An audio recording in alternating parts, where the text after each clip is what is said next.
नमस्कार, आदाब, बहुत-बहुत स्वागत है आप सभी का। आप देख रहे हैं खास कार्यक्रम नज़र और नज़रिया में हूँ आपके साथ बुशरा खानम फहद।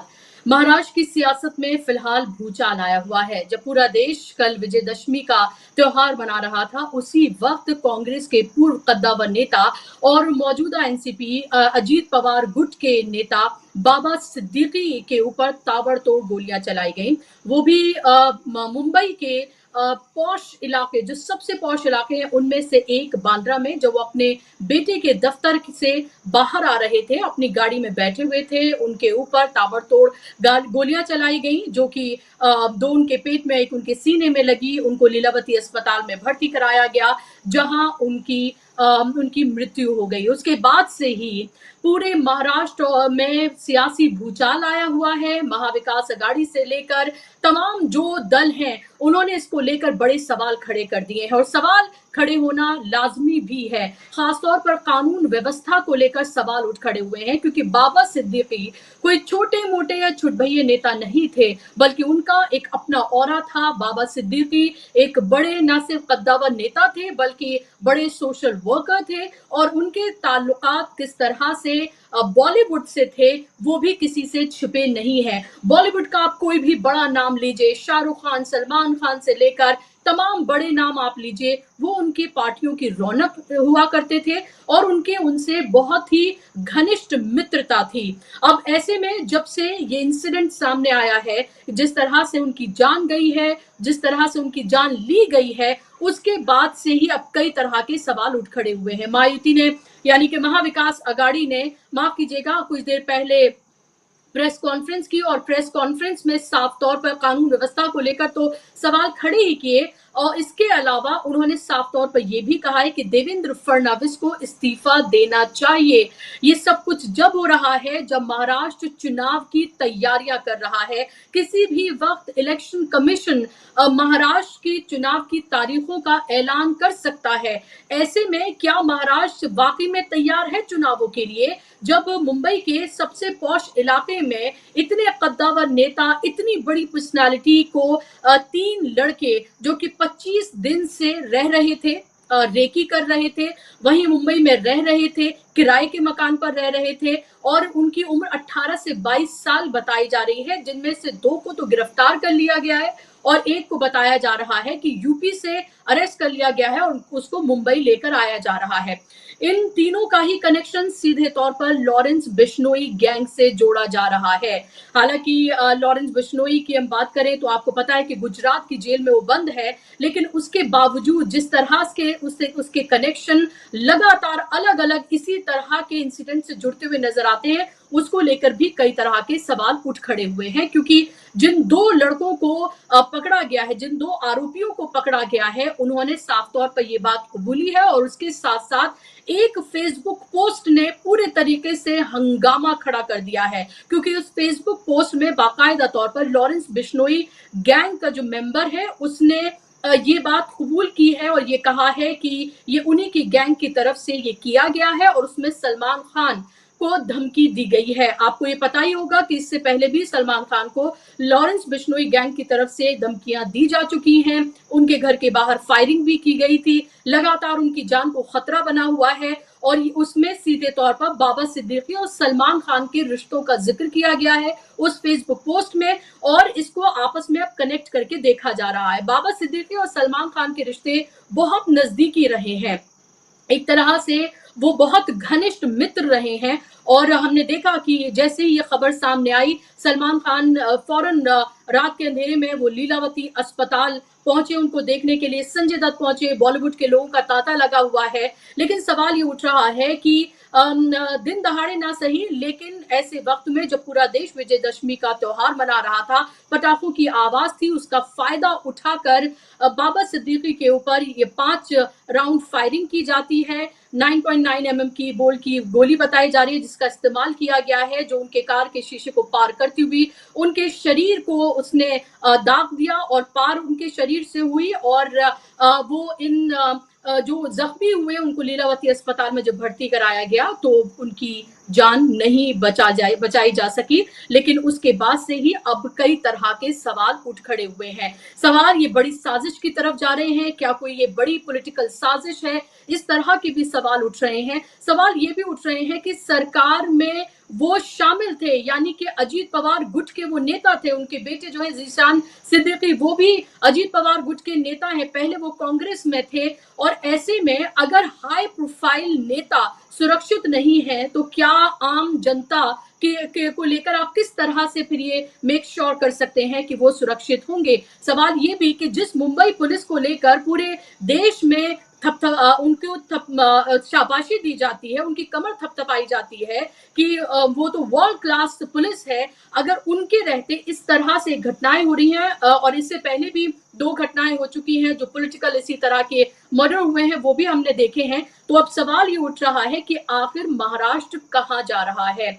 महायुति को लेकर, भारतीय जनता पार्टी को लेकर, अब सबको लेकर इस सवाल उठ खड़े हुए हैं और इस पूरे मामले को लेकर अब सियासत पूरी तरीके से गरमाई हुई है। राहुल गांधी ने लेकर इसको ट्वीट किया, मल्लिकार्जुन खड़गे ने इसको लेकर ट्वीट किया। मैं आपको सुनाना चाहूंगी जितेंद्र आव्हाड जो कि एनसीपी के नेता हैं, उन्होंने क्या कुछ कहा है, सुनिए आप जरा पहले। Put Maharashtra to shame, to Mumbai police to shame.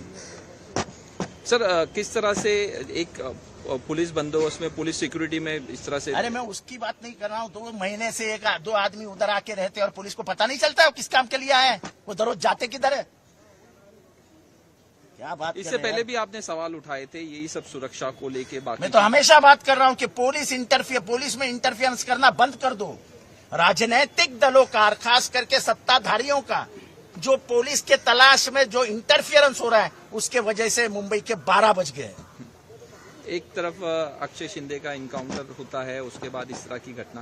तो मेरे को दोनों को रिलेट नहीं करना है, लेकिन सरकार जो रॉबिनहुड इमेज बनाना चाहती है ना, ये सरकार को रॉबिनहुड बनने का कोई हक नहीं होता है। सरकार होती है, सरकार ने सरकार का काम करना चाहिए। सरकार रॉबिनहुड नहीं हो सकती है। तो यहाँ गंभीर सवाल उठाए जा रहे हैं लगातार, और संजय राउत ने भी इसको लेकर गंभीर सवाल उठाए हैं। मैं आपको सुनवाना चाहूंगी संजय राउत ने क्या कुछ कहा है, सुनिए आप जरा। गृह मंत्रालय चल रहा इतना निष्क्रिय और बदनाम महाराष्ट्र ने कभी देखा नहीं था। महाराष्ट्र में गृह मंत्री और गृह मंत्रालय की एक बहुत अच्छी परंपरा रही है, लॉ एंड ऑर्डर की परंपरा रही है। इसीलिए तो मुंबई जैसे शहर में बड़े बड़े उद्योग आते रहे, क्योंकि यहाँ की लॉ एंड ऑर्डर हमेशा से ठीक ठाक रही। कल जो हत्या हुई है बाबा सिद्दीकी, जो महाराष्ट्र के पूर्व मंत्री है, बहुत साल विधायक रहे, आज भी उनका बेटा विधायक है, शायद हमारे पार्टी में नहीं हो लेकिन हमारे साथी रहे, अच्छे आदमी थे। तो उनकी हत्या ऐसी तरह से होती है जिनको सिक्योरिटी है, वाई स्टेटस की सिक्योरिटी है, और उनकी हत्या होती है। उसका मतलब क्या है? हत्या का पीछे कारण कुछ भी हो, लेकिन हत्या हो गई है तो आपका फेल्योर है, मुख्यमंत्री का फेल्योर है। आपने जिस तरह से अपने पुलिस दल का गुनहगारीकरण किया है, आपके स्वार्थ के लिए, कलेक्शन के लिए, हाँ, पुलिस का इस्तेमाल जिस तरह से होता है, तो ये उसका नतीजा है कि कानून का डर नहीं रहा, पुलिस का डर नहीं रहा। दिन दहाड़े कभी भी पब्लिक प्लेस पर हत्याएं होती जा रही है। उसमें आप राजनीतिक कार्यकर्ता, राजनीतिक नेता, मंत्री, विधायक भी नहीं छूट रहे। आपने कहा कि गवर्नर को इंटरव्यू करना चाहिए,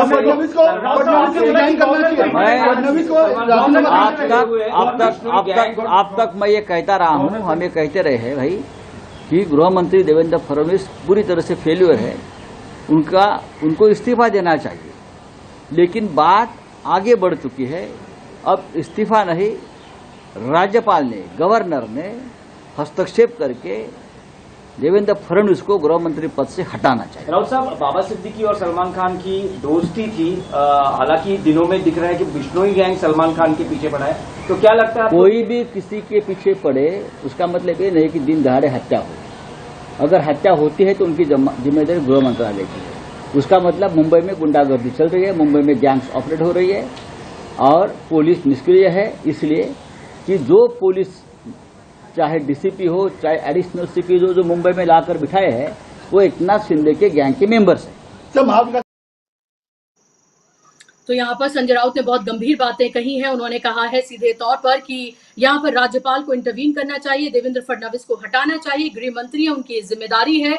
गैंग्स एक्टिव हो रहे हैं, लॉ एंड ऑर्डर जो है पूरी तरीके से चरमरा गए हैं। अगर इतने हाई प्रोफाइल एरिया में इतने हाई प्रोफाइल नेता को त्योहार के मौके पर अगर ऐसे टारगेट किया जाए कि उनको 18 से 22 साल के लड़के जो कि 1 महीने से मुंबई में रह रहे थे, ताबड़तोड़ गोलियां उनके ऊपर चलाकर उनकी जान ले लें, तो गंभीर सवाल उठ खड़े होते हैं। और सवाल ये भी कि क्या ऐसे वक्त में महाराष्ट्र वाकई में चुनाव के लिए तैयार है? क्योंकि जब ये हो रहा था तब 2 बड़ी रैलियां हो रही थी, विजयदशमी के मौके पर 2 बड़ी रैलियां हो रही थी। और अगर ये बाबा सिद्दीकी के साथ हो सकता है तो फिर ये किसी के साथ भी हो सकता है, क्योंकि उनके पास वाई कैटेगरी की सुरक्षा थी और इसके बावजूद उनको लगातार धमकियां मिल रही थी। उन्होंने इसकी शिकायत भी की और कुछ नहीं होता है। और इस तरह के गैंग अपने मकसद में कामयाब होते हैं और एक कद्दावर नेता की जान चली जाती है। आज इसी पर हम बात करें। इस पर बात करने के लिए मेरे साथ बेहद खास मेहमान जुड़ गए हैं जो महाराष्ट्र और देश की सियासत को बहुत अच्छे से जानते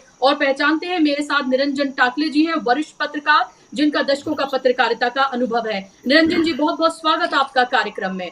संजय राउत तो गंभीर सवाल उठा ही रहे हैं और तमाम नेता भी महाविकास अघाड़ी के वो उठा रहे हैं। राहुल गांधी से लेकर मल्लिकार्जुन खड़गे, तमाम नेताओं को हमने देखा कि इंडिया गठबंधन से लेकर तमाम नेताओं ने गंभीर सवाल उठाए हैं। लेकिन सवाल ये उठता है कि बाबा सिद्दीकी की बांद्रा जैसे इलाके में, हाई प्रोफाइल इलाके में, वाई कैटेगरी की सिक्योरिटी उनके पास, हाई प्रोफाइल वो नेता, अगर जान चली जाती है जिस वक्त विजयदशमी का त्योहार देश मना रहा था, मुंबई मना रहा था, 2 बड़ी रैलियां वहां पर हो रही थी, तो ऐसे में तो सवाल ये है कि हौसले बहुत बुलंद हैं, यानी कि गैंग्स एक्टिव हो रहे हैं। क्या आप इस पूरे मामले में पॉलिटिकल, क्या कोई आप राजनीतिक मोटिवेशन देखते हैं? किस तरह से देखते हैं इस आप पूरे मामले को और कितना गंभीर है ये मामला और क्या इसको चुनाव से जोड़कर देखा जाना चाहिए?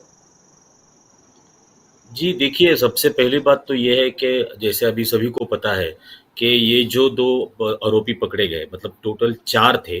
3 जनों ने बाबा सिद्दीकी के ऊपर फायरिंग किया, चौथा उनका हैंडलर था, तो तीसरा और चौथा अभी तक लापता है, वो मिले नहीं है। जो 2 पकड़े गए हैं उन्होंने जो बताया है कि वो यहाँ पर पिछले 1-1.5 महीने से कुर्ला में एक अपार्टमेंट में एक फ्लैट रेंट पर लेकर रह रहे थे। अब मुंबई में ये कानून है, महाराष्ट्र में ये कानून है कि नया कोई भी टेनेंट अगर आप रखते हो तो उसका पुलिस वेरिफिकेशन करना जरूरी है। तो ये पुलिस वेरिफिकेशन उस टेनेंट का, ये आरोपियों का, किसने करवा के दिया था, किसने उनको उस इलाके में, वो उस अपार्टमेंट में फ्लैट रेंट पर दिलवाया था। अब ये भी सामने आया है कि ये करवाने के लिए उन चारों को मिलके 2 लाख रुपया दिया गया था, हर एक को 50-50 हजार रुपए दिए गए थे। अब 50,000 रुपए में किसी की जान लेने के लिए तैयार हो जाता है, सिर्फ 50,000 रुपए में। लेकिन वो पैसे दिए किसने? जिसने भी वो पैसे दिए, वो 5वां आरोपी कौन है, कहाँ है, उसका नाम क्यों नहीं लिया जा रहा? या आरोपी 5वां आरोपी है, इतना भी क्यों नहीं बताया जा रहा?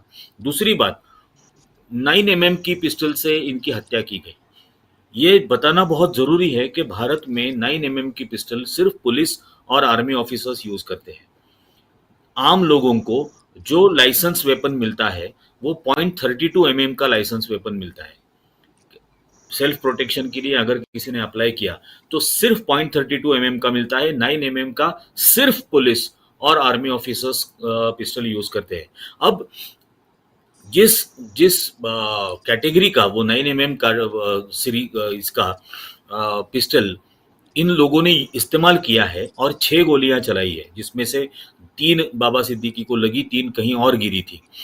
लेकिन वो कहाँ गिरी थी, उसके शेल्स वगैरह वो भी वहां पर। ये पिस्टल कौन मुहैया करके दे सकता है, कौन प्रोवाइड करके दे सकता है, और उस कौन को क्यों नहीं ढूंढा जा रहा? उस कौन के बारे में क्यों कोई बात नहीं कर रहा? क्यों? ये सिर्फ पहली हत्या नहीं है।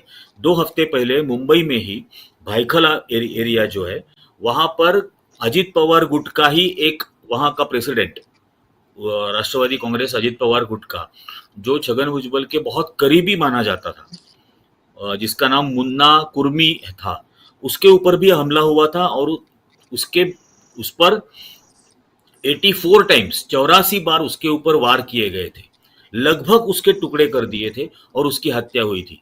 उसके बाद उसकी वाइफ ये छगन भुजबल को जाके मिली और उसने कहा कि अगर अभी न्याय नहीं होगा तो आपके ऑफिस के बाहर आकर मैं आत्महत्या करूंगी।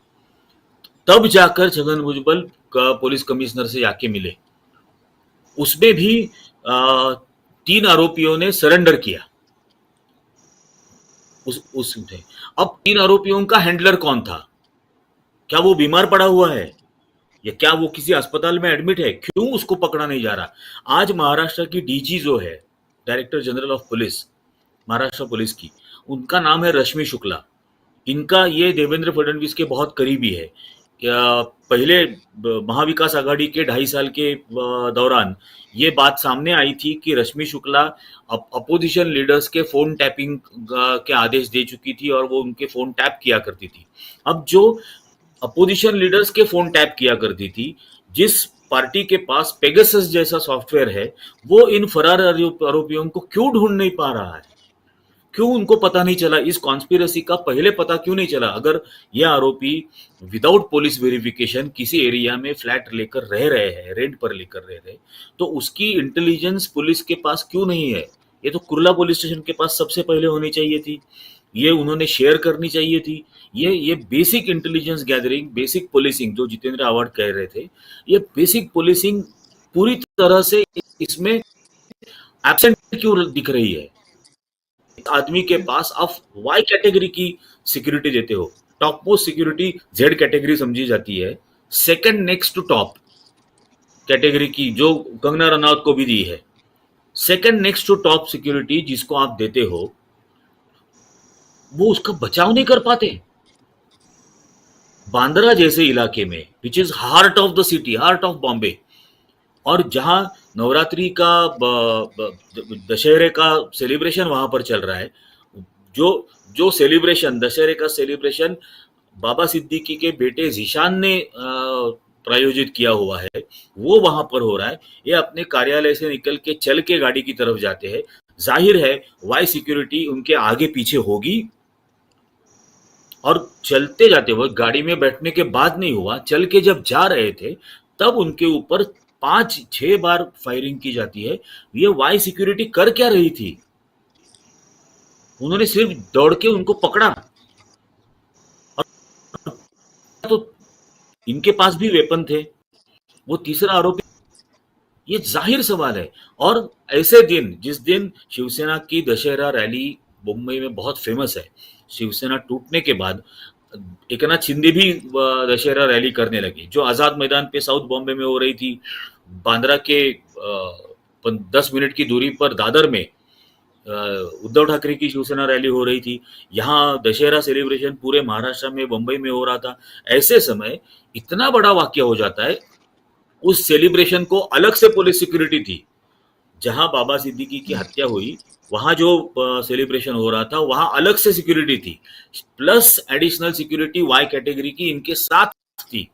इसके बावजूद वहां पर 3 लोग आते हैं जो आर्म्ड है, और इस सिक्योरिटी के बीच में एक नेता की हत्या करते हैं। और कौन से नेता की हत्या करते हैं? जो आज मतलब जो पॉलिटिकल पार्टी सत्ता में है, उस सत्ता दल का वो हिस्सा है। ऐसे लीडर की वहां पर हत्या हो जाती है। नेता की, लीडर की हत्या बाइकला में होती है 15 दिन पहले। उसका भी कौन हैंडलर है, सूत्रधार है, वो अभी तक ढूंढा नहीं जाता, वो पकड़ा नहीं जाता। यहाँ कौन है, वो भी पकड़ा नहीं जाता।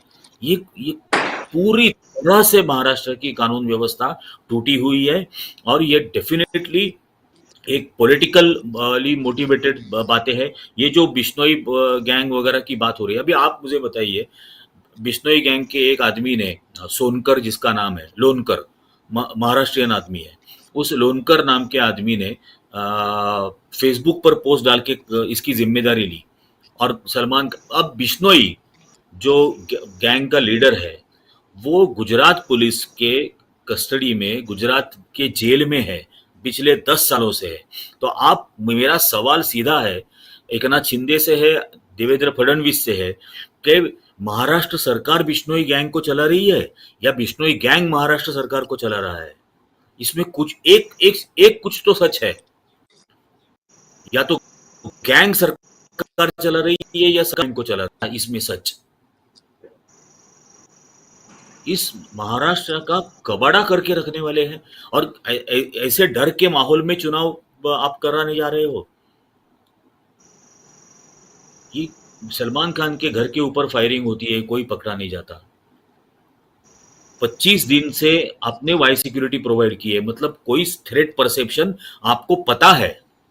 बाबा सिद्दीकी को एक एसआरए प्रोजेक्ट के मामले में धमकियां आ रही थी और उसके बाद बाबा सिद्दीकी को वाई कैटेगरी की सिक्योरिटी प्रोवाइड की गई है, तो थ्रेट परसेप्शन था आपके पास। थ्रेट परसेप्शन होने के बावजूद आपने इंटेलिजेंस गैदरिंग नहीं की कि कहां से खतरा हो सकता है, कौन खतरा कर सकता है। सलमान खान और बाबा सिद्दीकी के जो रिलेशंस है, ये मतलब पिछले 20 सालों से लोगों को पता है। महाराष्ट्र में हर साल इफ्तार की पार्टी में बाबा सिद्दीकी की इफ्तार पार्टी जो होती है वो बहुत फेमस है, जिसमें सलमान खान, शाहरुख खान, आमिर खान, ये तीनों मिलते नहीं है ऐसा कहा जाता था, तीनों को इकट्ठा। बाबा सिद्दीकी खुद एक बहुत मिलनसार, बहुत हंसमुख और खुश मिजाज रखने वाले आदमी थे। ऐसे किसी को भी धमकियां देना, गाली गलौज करना या एक्सॉर्ट करना, इस किस्म के उनके बारे में एक भी वाकया नहीं है उनके पूरे पॉलिटिकल करियर में। उसके बावजूद ये सब होता है और अब उसको एक कम्युनल रंग देने की कोशिश हो रही है सलमान खान के जरिए। तो क्या कम्युनल एजेंडा पर ही, डर के माहौल में ही ये सरकार चुनाव कराना चाहती है? देवेंद्र फडणवीस ने तो राजनीति से संन्यास लेना चाहिए। इतनी महाराष्ट्र की सिक्योरिटी का कबाड़ा हो चुका है। जी बिल्कुल। सवाल ये भी है, अब लोगों के जहन में ये सवाल आ रहा है कि सलमान खान के घर के बाहर फायरिंग हो जाती है, लगातार उनको धमकी बड़े खत दिए जाते हैं, उनके बेहद करीबी बाबा सिद्दीकी जो हैं उनकी जान ले ली जाती है, वाई कैटेगरी की उनके पास सिक्योरिटी है। सलमान खान की फैमिली की तरफ से ये अब कहा गया है कि कोई भी उनके घर पर ना आए, सिक्योरिटी रीजंस की वजह से तमाम जो उनके करीबी दोस्त हैं उनको भी मना किया गया है कि वो उनके घर पर ना आए, और जहां गैलेक्सी अपार्टमेंट में सलमान खान रहते हैं वहां की सुरक्षा भी बढ़ा दी गई है। अब सलमान खान की जान को आप कितना बड़ा खतरा मानते हैं अगर उनके सबसे करीबी माने जाने वाले, सबसे करीबियों में से एक, क्योंकि अब मैं तमाम वो वीडियोस देख रही थी जहां पर वो बहुत उनको एक तरह से किस भी कर रहे हैं, बाबा सिद्दीकी उनको हक कर रहे हैं, उनके साथ हर तरह के जैसे दोस्तों के रिश्ते होते हैं बिल्कुल उस तरह से हैं, वो सारी अटकेलियां वो सब कुछ कर रहे हैं।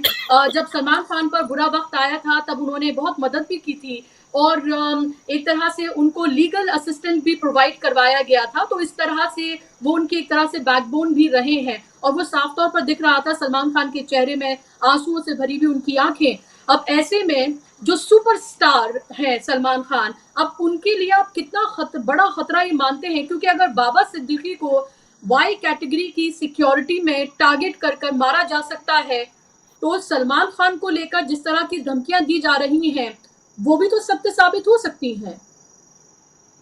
डेफिनेटली। और सलमान खान के साथ कौन काम करेगा ऐसी सूरत में? कौन सी एक्ट्रेस उसके साथ काम करने के लिए तैयार होगी, या कौन सा डायरेक्टर, कौन सा प्रोड्यूसर उसकी फिल्म को प्रोड्यूस करने के लिए तैयार होगा? ये कौन सा और ये कैसा माहौल है? सलमान खान के जो करीब है उसको हम हटाएंगे। सलमान खान के करीब तो नरेंद्र मोदी भी है, दोनों पतंग उड़ाते थे संक्रांति के दिन। सलमान खान गुजरात जाकर मोदी के साथ में पतंग उड़ाया करता था, तो उनके साथ भी रिश्ते। क्या अभी नरेंद्र मोदी की जान को भी खतरा है बिश्नोई गैंग से? और ये होते हुए भी, और गुजरात में भाजपा की सरकार है जहां गुजरात की जेल में बिश्नोई है, महाराष्ट्र में बीजेपी की सरकार है, बीजेपी का होम मिनिस्टर है, क्या वो नरेंद्र मोदी की जान के खतरे को नजरअंदाज करने वाली है? ये कैसा माहौल बना रहे हैं? और एक गैंग अभी इस की फिल्म इंडस्ट्री को रूल करेगी और ये इंडस्ट्री सिर्फ ऐसी थी जो पिछले 10 सालों में बहुत खराब हो गई, लेकिन 10 साल पहले तक 2014 तक ये इकलौता एक सेक्टर था 100% सेक्युलर था, 100% सेक्युलर था।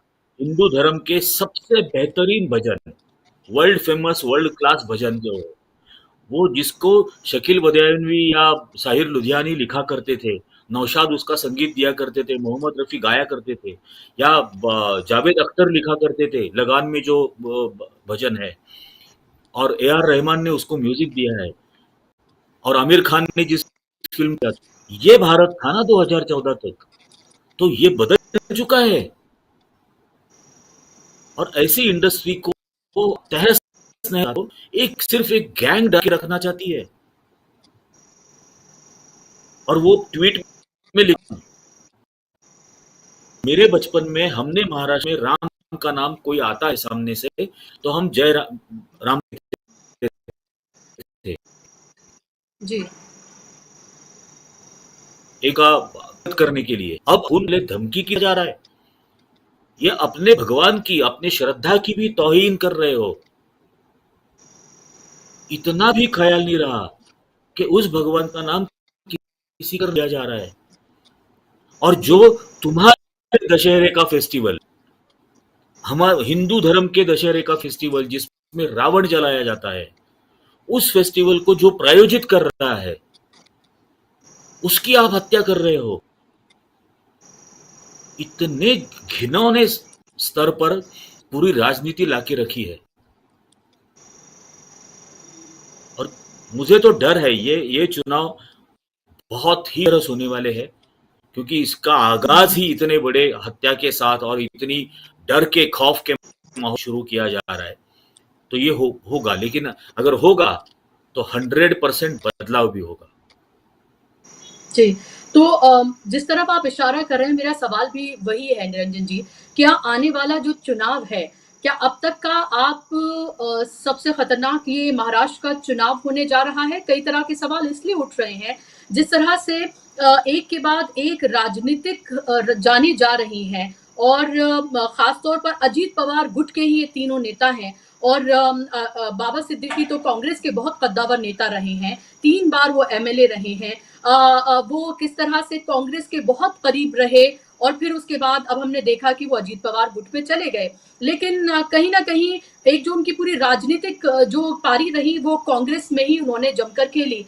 अब मेरा सवाल आपसे ये कि क्या अब आने वाले वक्त में जो चुनाव होने जा रहा है महाराष्ट्र का, जिसकी तारीखों का ऐलान कभी भी हो जाएगा, क्या आप इसमें कोई, जिस तरह से शुरुआत हुई है, क्या आप एक राजनीतिक घिनौना खेल हमें देखने के लिए मिलेगा महाराष्ट्र की सियासत में? और क्या ये चुनाव पूरी तरीके से कम्युनल लाइंस पर ही लड़ा जाएगा, जिस तरह से एक तरह से नरेंद्र मोदी ने इसकी शुरुआत हुई कि अर्बन नक्सल का जिक्र करके, हरियाणा में जब तक उन्हें जीत नहीं मिली थी तब तक थोड़ा सा उनकी बॉडी लैंग्वेज सबमिसिव लगती थी, झुके हुए थोड़े लगते थे। अब उन्हें लगा है थोड़ा उनको बूस्टर डोज मिली है, जिसका जिक्र मल्लिकार्जुन खड़गे ने भी किया जब ये कहा गया। अब अर्बन नक्सल जब जिक्र, जाहिर सी बात है अर्बन नक्सल वो किसको कहते हैं मुझे बताने की जरूरत नहीं है। तो आने वाले महाराष्ट्र के चुनाव को, इस सब को सेंटर में रखकर आप कैसे देख रहे हैं? किस तरफ जाएगा ये चुनाव, और किन लाइंस पर आपको लग रहा है महायुति या नरेंद्र मोदी, अमित शाह इसको लड़ने जा रहे हैं? मैं आपको एक इंसिडेंस बताता हूँ। पिछले महाराष्ट्र में एक ऑर्गेनाइजेशन है जो पॉलिटिकली एक्टिव नहीं है, संभाजी ब्रिगेड नाम की, जो सोशल वर्क में पूरी तरह से है, और महात्मा गांधी, भगवान बुद्ध और संभाजी महाराज, छत्रपति शिवाजी महाराज, इनका आदर्श मानती है। एक state level convention new Bombay में था, जिसमें भी बुलाया गया था स्पीच देने के लिए, आज की कॉन्टेक्स्ट में गांधी की विचारधारा समझाने के लिए। और ज्ञानेश महाराव नाम के एक बहुत सीनियर एडिटर रह चुके हैं, कई दशकों तक वो एडिटर, बहुत प्रोसेट, उनका भी वहां स्पीच था, रैशनैलिटी, विवेक के मुद्दे पर। उस स्पीच के दौरान उनका हमारा हुआ वो कन्वेंशन बहुत सक्सेसफुल हुआ। 1 महीने के बाद, 3 दिन पहले, ज्ञानेश महाराव के ऑफिस में, दादर में, again Dadar is heart of, Dadar में उनके ऑफिस में जाकर उनके साथ मारपीट की जाती है, और ये आरोप लगाया जाता है कि आपने प्रभु श्री राम की बोला था कर उनको, और उनकी उम्र 70 से ज्यादा है, उनको मारपीट उनके साथ की जाती है और उनके आता है उनसे माफी मंगवा कर ली जाती है और वो वीडियो स्प्रेड किया जाता है। उसके ऊपर वो ये पूरा इंसिडेंस होने के बाद उस पर क्रिटिसाइज करने वाला एक वीडियो मैंने बना कि ये नहीं चलेगा, यहाँ रैशनैलिटी की, विवेक की आवाज आप बंद नहीं कर पाओगे, हम उसको मल्टीप्लाई करेंगे, एम्पलीफाई करेंगे, हम करेंगे नहीं, हम ये करते रहेंगे। और मेरे साथ ही मेरे एक दोस्त है बंबई में, राजू परोलेकर ने भी वो फेसबुक पे पोस्ट किया था। तो जी एक वीडियो रिलीज हुआ है हमें धमकियां देने वाला, और मिलाकर चौराहे मिलाकर कपड़े उतार के इनको पिटाई करेंगे वगैरह वगैरह वगैरह, और ऐसे लोगों को हटा देना चाहिए समाज से वगैरह। ये सारी बातें इसमें की गई। हम ऐसी बातों से रुकने वाले नहीं है, डरने वाले, ये डरते ही रहेंगे। लेकिन मैं आप ट्रेंड बता रहा हूं कि क्या हो रहा है, सिर्फ पॉलिटिकल लीडर्स के साथ नहीं हो रहा, जो ओपन मेकर का काम कर रहे हैं आज हमारे जैसे लोग, जो किसी भी पॉलिटिकल इन्वॉल्व नहीं है, लेकिन उसके बावजूद जो गलत हो रहा है उसे गलत कह रहे हैं। खासकर ये पिछले 10 सालों से जो बीजेपी पूरे देश में कर रही है, तो जो गलत है उसके बारे में हम गलत कह रहे हैं, तो उनको भी धमकाने की कोशिश की जा रही है। उन्हीं को पहले नरेंद्र मोदी ने अर्बन नक्सल कहा, देवेंद्र फडणवीस ने अर्बन नक्सल कहा, एकनाथ शिंदे ने अर्बन नक्सल कहा था। ये क्या है? इसका मतलब आप ओपिनियन मेकर्स